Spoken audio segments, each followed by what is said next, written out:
அரிப்பு நோய். ஸோ சருமத்தில வந்து நெறைய பேருக்கு இது பெரும் தொல்லையா இருக்குங்க. உட்காரவே முடியாது. ஒரு இடத்துல ஒரு 5 நிமிஷம் நான் உட்காந்துட்டேன்னா பெரிய விஷயம் டாக்டர். அப்படியே சிவந்து போகுது. முகம் சிவந்து அரிப்பு ஏற்பட்டுக்கிட்டே இருக்கு. எதனால இந்த அரிப்புன்னே தெரியல. தலையில அரிக்குது, முகத்துல அரிக்குது, முதுகு பக்கம் எந்த நேரமும் நான் கைய வச்சு சொரிஞ்சுக்கிட்டே இருக்கேங்க. இதனால தூங்கியே பல வருஷம் ஆச்சு. பிளட்ல என்னென்ன தான் டெஸ்ட் இருக்கணுமோ, இதுல அலர்ஜிக் டெஸ்ட் வேற நான் எடுத்துட்டேன். அதுல வந்து பர்ட்டிகுலரா சில ஃபுட் மட்டும் எனக்கு டிக் பண்ணி குடுத்துருக்காங்க. இதெல்லாம் உங்களுக்கு அலர்ஜி ஆகுது, ஸ்டாப் பண்ணுங்க. அப்ப நான் எத தான் டாக்டர் சாப்பிடுறது? இந்த தீராத என்ன காரணம்னே தெரியாத அரிப்பு நோய்க்கு நம்ம என்ன பண்ணலாம்? அரிப்பு சம்பந்தப்பட்ட பிரச்சனைகளை தீர்ப்பதற்கு நம்ம என்னங்க பண்ணலாம்? இந்த அரிப்பு தீர்வதற்கு சித்த மருத்துவத்துல ஒரு இந்த இலைகள் தான் அரிப்பு நோய்க்கு மிக சிறந்த ஒரு மருந்தாக நம்ம வந்து யூஸ் பண்ணிட்டு இருக்கிறோம். ஸோ நம்ம கிளினிக்ல இந்த அரிப்பு நோய்க்கான தைலம் வந்து நம்ம கொடுத்துட்ருக்குறோம். ஸோ ஏன்னா நிறைய பேருக்கு வந்து இந்த சொரியாசிஸ் கண்டிஷன் இருக்கும், தலையில் வந்து டேண்ட்ரஃப் ப்ராப்ளம் இருக்கும். ஸோ டேண்ட்ரஃப் வந்து எதனால் ஏற்பட்டுச்சுன்னே தெரியலைங்க. என்னென்னவோ ஆயில் எல்லாம் ட்ரீட்மெண்ட் எல்லாம் நான் வந்து யூஸ் பண்ணிட்டேன். இருந்தாலும் எனக்கு வந்து இந்த ட்ரை ஸ்கின்னோட டேண்ட்ரஃபும் இருக்குது அப்படின்னு இது எல்லாமே ஒன்றா சேர்த்து தேங்காய் எண்ணெயில் தேவையான அளவு எண்ணெய் சேர்த்துக்கோங்க. தேங்காய் எண்ணெயில் நல்லா காய்ச்சி வடிகட்டி எடுத்துக்கணும்.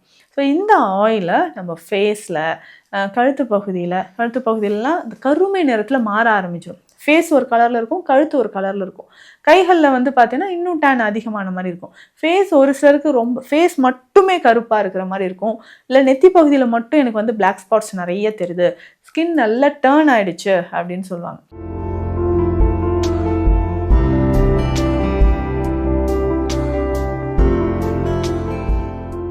வணக்கம், நான் டாக்டர் நித்யா, சித்தா ஃபிசிஷியன். அரிப்பு நோய். ஸோ சருமத்தில் வந்து நிறைய பேருக்கு இது பெரும் தொல்லையாக இருக்குங்க.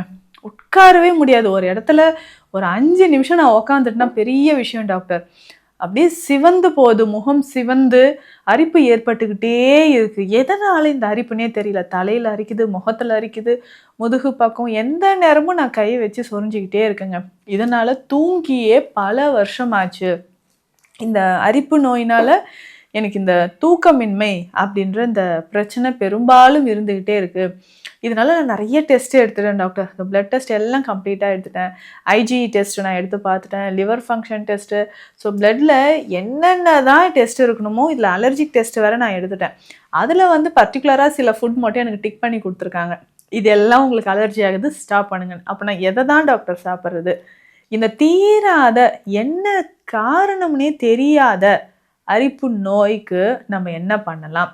அரிப்பு சம்பந்தப்பட்ட பிரச்சனைகளை தீர்ப்பதற்கு நம்ம என்னங்க பண்ணலாம்? இந்த அரிப்பு தீர்வதற்கு சித்த மருத்துவத்தில் ஒரு மூலிகை இருக்குங்க. அதாவது பழம்பாசி அப்படின்னு சொல்கிற மூலிகை. இந்த பழம்பாசியை நம்ம எப்படிங்க பயன்படுத்தலாம்? சொரேலியா கார்டிஃபோலியான்னு சொல்கிற இந்த பழம்பாசி மூலிகையை நம்ம எப்படிங்க பயன்படுத்தலாம்? ஸோ ரெகுலராக இந்த பழம்பாசி அப்படின்னு சொல்கிற இந்த தாவரம் வந்து ஒரு சின்ன தாவரம் தான். அதாவது தரையோடு படர்ந்த மாதிரி இருக்கக்கூடியது. ஸோ இலைகள் வந்து பார்த்தோம்னா ரிச் ஷேப் அப்படின்னு சொல்லுவோம். ஸோ அந்த ஷேப்பில் இருக்கக்கூடிய இலைகளை கொண்டது. ஸோ இந்த இலைகள் தான் அரிப்பு நோய்க்கு மிக சிறந்த ஒரு மருந்தாக நம்ம வந்து யூஸ் பண்ணிகிட்ருக்குறோம். ஸோ நம்ம கிளினிக்கில் இந்த அரிப்பு நோய்க்கான தைலம் வந்து நம்ம கொடுத்துட்ருக்குறோம். ஸோ ஏன்னா நிறைய பேருக்கு வந்து இந்த சொரியாசிஸ் கண்டிஷன் இருக்கும், தலையில் வந்து டேண்ட்ரஃப் ப்ராப்ளம் இருக்கும். ஸோ டேண்ட்ரஃப் வந்து எதனால் ஏற்பட்டுச்சுன்னே தெரியலைங்க. என்னென்னவோ ஆயில் எல்லாம் ட்ரீட்மெண்ட் எல்லாம் நான் வந்து யூஸ் பண்ணிட்டேன். இருந்தாலும் எனக்கு வந்து இந்த ட்ரை ஸ்கின்னோட டேண்ட்ரஃபும் இருக்குது அப்படின்னு சொன்னிங்கன்னா பழம்பாசி தைலம் உங்களுக்கு பயன்படுது. ஸோ இந்த மூலிகை அப்படின்னு இந்த சின்ன தாவரத்துலேருந்து அந்த இலைகளை எடுத்து முன்னாடியெல்லாம் பயன்படுத்துவாங்க. எப்படின்னா இந்த சிட்ராமணக்கு இலைகள் இருக்குது பார்த்தீங்களா, நல்ல சிவப்பு நிறத்தில் இருக்கும்.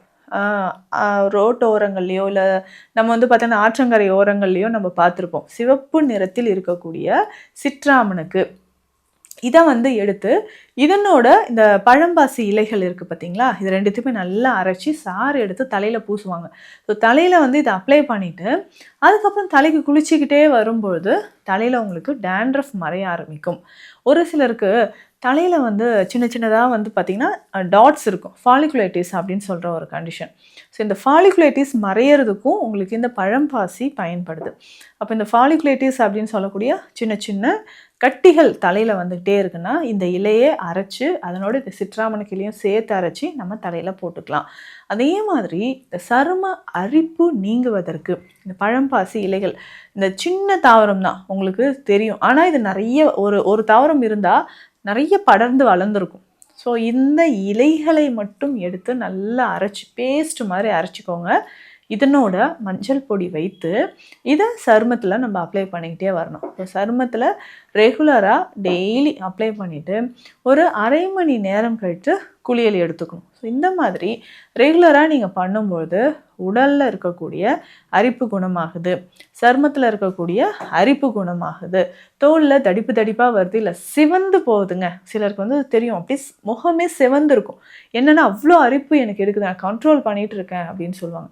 இந்த மாதிரி அரிப்பு சரியாகிறதுக்கும் இம்னோகுளோபின் வந்து வேரியேஷன் இருந்தால் அது சரியாகிறதுக்கும் உங்களுக்கு பழம்பாசி பயன்படுது. சிறப்பாக இந்த தைலம் எப்படி செய்யலாம் அப்படின்னா, இந்த பழம்பாசி இலைகள் நம்ம எடுத்து நல்லா அரைச்சி ஒரு சின்ன கற்கம் எடுத்து வச்சுக்கணும். கற்கம்னா ஒரு 50 கிராம் 100 கிராம் இருக்கிற அளவுக்கு உருண்டையாக தண்ணீர் ரொம்ப விடாமல் அரைச்சி எடுத்து வச்சுக்கணும். இதனோட நமக்கு கருஞ்சீரகம் தேவைப்படுது. கருஞ்சீரகம் பொடி, கருஞ்சீரகம் வந்து பொடியாக ஒரு 50 கிராம் அளவுக்கு கருஞ்சீரகம். நமக்கே தெரியும், இந்த அரிப்புகளோ இல்லை அதிகமான தோல் சம்மந்தப்பட்ட பிரச்சனைகளோ இருந்தால் அது சரி செய்யறதுக்கு நமக்கு கருஞ்சீரகம் முக்கியமான ஒரு மூலிகையாக இருக்குது.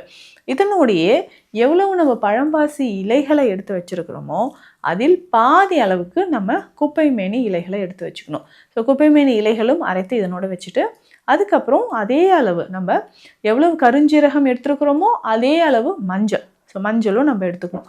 ஸோ இது எல்லாமே ஒன்றா சேர்த்து தேங்காய் எண்ணெயில் தேவையான அளவு எண்ணெய் சேர்த்துக்கோங்க.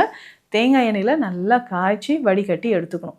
ஸோ இந்த ஆயிலை நம்ம ஃபேஸில், கழுத்து பகுதியிலலாம் இந்த கருமை நிறத்தில் மாற ஆரம்பிச்சிடும். ஃபேஸ் ஒரு கலரில் இருக்கும், கழுத்து ஒரு கலரில் இருக்கும். கைகளில் வந்து பார்த்தீங்கன்னா இன்னும் டேன் அதிகமான மாதிரி இருக்கும். ஃபேஸ் ஒரு சிலருக்கு ரொம்ப ஃபேஸ் மட்டுமே கருப்பாக இருக்கிற மாதிரி இருக்கும். இல்லை நெத்தி பகுதியில் மட்டும் எனக்கு வந்து பிளாக் ஸ்பாட்ஸ் நிறைய தெரியுது, ஸ்கின் நல்லா டேர்ன் ஆகிடுச்சு அப்படின்னு சொல்லுவாங்க. அந்த மாதிரி இருக்கக்கூடியவங்களுக்கெல்லாம் உங்களுக்கு இந்த பழம்பாசி பயன்படுது. ரொம்ப ரொம்ப ஈஸியாக ஹெல்த்தியாக நீங்கள் இருக்கணும்னா, அதே மாதிரி இந்த அரிப்பு நோய், தீராத அரிப்பு நோயிலேருந்து நமக்கு ஒரு விடுதலை வேணும்னா இந்த பழம்பாசி ரொம்ப முக்கியமான ஒரு ரகசிய மூலிகைன்னே சொல்லலாங்க. நீங்கள் நிறைய இடத்துல இந்த தைலத்தை பற்றி கேள்விப்பட்டிருக்க மாட்டீங்க. ஆனால் ரொம்ப எஃபெக்டிவாக நமக்கு வந்து நல்ல ஒரு ரிசல்ட் தரக்கூடிய ஒரு தைல வகை அப்படின்னு பார்த்தோம்னா இந்த பழம்பாசி தைலம்.